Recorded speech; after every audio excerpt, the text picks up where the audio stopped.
இன்றைய தலைப்பு செய்திகள். மார்ச் மாதத்திற்குள் 1,19,00,000 கான்கிரீட் வீடுகள் வழங்கப்படும் என்று தமிழ்நாடு அரசு அறிவிப்பு வெளியிட்டுள்ளது. பராமரிப்பு பணி காரணமாக சென்னை சென்ட்ரல் ஆவடி இடையேயான ரயில் சேவையில் மாற்றம் செய்யப்பட்டுள்ளது.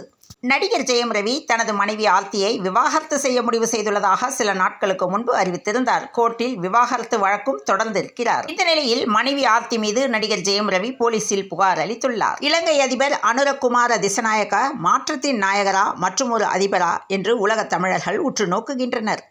பழைய வண்ணாரப்பேட்டை திரைப்படத்தின் மூலம் இயக்குநராக அறிமுகமானவர் மோகன்ஜி. அதைத் தொடர்ந்து திரௌபதி, ருத்ர தாண்டவம், பகாசூரன் ஆகிய திரைப்படங்களை இயக்கியுள்ளார். இவர் பல்வேறு விவகாரங்களில் சர்ச்சைக்குரிய கருத்துக்களை தெரிவித்திருந்த நிலையில் பஞ்சாமிர்தம் குறித்து சர்ச்சை கருத்து தெரிவித்திருந்த நிலையில் மோகன்ஜி ஜாமீனில் தற்போது விடுவிக்கப்பட்டுள்ளார். தாமிரபரணி ஆற்றில் கழிவுநீர் கலந்தால் உள்ளாட்சி அமைப்புகளுக்கு கோடிக்கணக்கில் அபராதம் விதிக்கப்படும் என சென்னை உயர்நீதிமன்ற மதுரை கிளை எச்சரித்துள்ளது.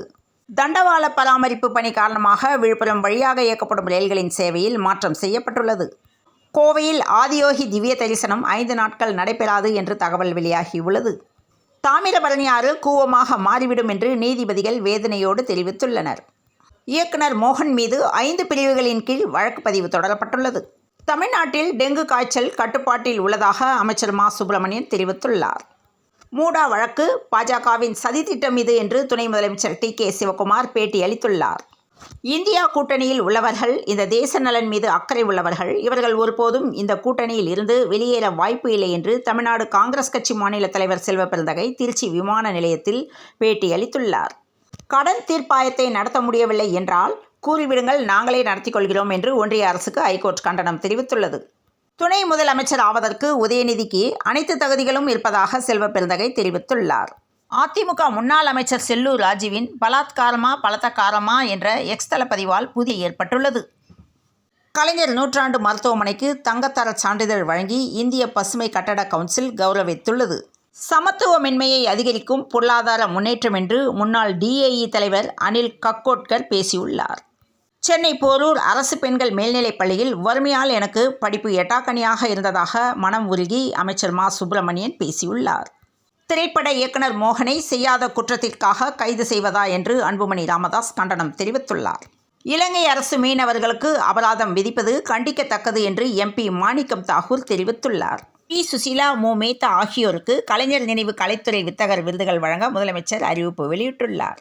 அமைச்சரவை மாற்றம் உதயநிதிக்கு ஏற்றம், துரைமுருகனுக்கு ஏமாற்றம் என்று தமிழிசை சவுந்தரராஜன் தெரிவித்துள்ளார். திரைப்பட இயக்குனர் மோகனை அரைக்குறை புரிதலுடன் கைது செய்வதா என்று ராமதாஸ் கண்டனம் தெரிவித்துள்ளார். இந்தியாவில் இந்த ஆண்டு இறுதியில் மேற்கொள்ளப்படவுள்ள 2021ஆம் ஆண்டுக்கான மக்கள் தொகை கணக்கெடுப்பை சாதிவாரி மக்கள் தொகை கணக்கெடுப்பாக மேற்கொள்ள வேண்டும் என்று பிரதமருக்கு ராமதாஸ் கடிதம் அனுப்பியுள்ளார். புதுச்சேரியில் கடல் அரிப்பை தடுக்க தூண்டில் வளைவு அமைப்பதற்காக பூமி பூஜை போடப்பட்டு 4 மாதங்களாகியும் பணிகளை துவங்காததால் 4 மீனவ கிராம மக்கள் கிழக்கு கடற்கரை சாலையில் மறியலில் ஈடுபட்டனர். இதனால் அப்பகுதியில் 1 மணி நேரத்துக்கும் மேலாக போக்குவரத்து பாதிக்கப்பட்டது. மு.க. அழகிரியின் மகன் துரை தயாநிதி. இவருக்கு திடீரென உடல் நலக்குறைவு ஏற்பட்டு சென்னையில் உள்ள தனியார் ஆஸ்பத்திரியில் சிகிச்சை பெற்று வந்தார்.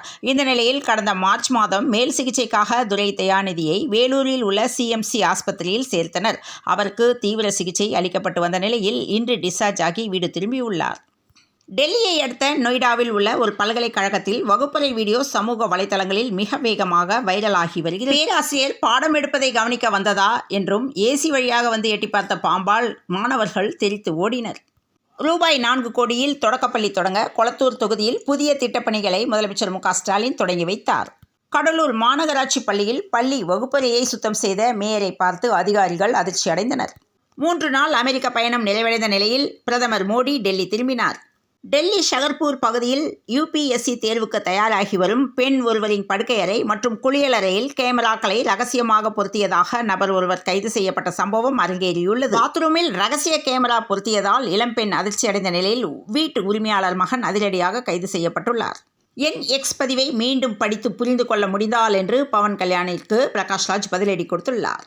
திருப்பதி வெங்கடாஜலபதி கோயிலில் லட்டு தயாரிக்க பயன்படுத்தப்பட்ட நெய்யில் விலங்குகள் கொழுப்பு கலக்கப்பட்ட விவகாரத்தில் சிறப்பு விசாரணை குழு அமைத்து ஆந்திர அரசு உத்தரவிட்டுள்ளது. சென்னை விமான நிலைய வளாகத்தில் இருசக்கர வாகனங்களுக்கு திடீர் தடை விதிக்கப்பட்டுள்ளது. திருச்சியில் இன்ஸ்டாகிராமில் பழகி இளம்பெண்ணை கர்ப்பமாக்கிய வாலிபரை தலைமறைவானதால் போலீசார் வலைவீசி தேடி வருகின்றனர். உதயநிதிக்கு ஏமாற்றம் இருக்காது என்று துணை முதல்வர் பதவி குறித்து மு.க. ஸ்டாலின் பதிலளித்துள்ளார். செஸ் ஒலிம்பியாட் போட்டியில் தங்கம் வென்ற வீரர் வீராங்கனைகளுக்கு சென்னையில் உற்சாக வரவேற்பு அளிக்கப்பட்டது. செஸ் ஒலிம்பியாட்டில் தங்கம் வென்ற தமிழ்நாடு வீரர் வீராங்கனைகளுக்கு ரூபாய் 90 லட்சத்திற்கான காசோலையை முதலமைச்சர் மு.க. ஸ்டாலின் வழங்கினார். மகளிர் T20 தொடரில் நியூசிலாந்து அணியை ஆஸ்திரேலியா ஒயிட் வாஷ் செய்தது. தங்கம் வென்ற குகேஷ் பிரக்ஞானந்தா வைஷாலிக்கு சென்னையில் உற்சாக வரவேற்பு அளிக்கப்பட்டது. தங்கம் விலை புதிய உச்சத்தை தொட்டது. சென்னையில் ஆபரண தங்கத்தின் விலை சவரனுக்கு ரூபாய் 160 உயர்ந்து ஒரு சவரன் 56,000க்கும் விற்பனை செய்யப்படுகிறது. மத்திய மேற்கு வங்கக்கடல் பகுதிகளில் வளிமண்டல மேலடுக்கு சுழற்சி காரணமாக தமிழகத்தில் ஒரு சில இடங்களில் லேசானது முதல் மிதமான மழை பெய்ய வாய்ப்புள்ளதாக சென்னை வானிலை ஆய்வு மையம் தகவல் தெரிவித்துள்ளது. இத்துடன் இந்த செய்திகள் நிறைவடைந்தன. மீண்டும் நாளை காலை செய்தியில் சந்திப்போம். வணக்கம்.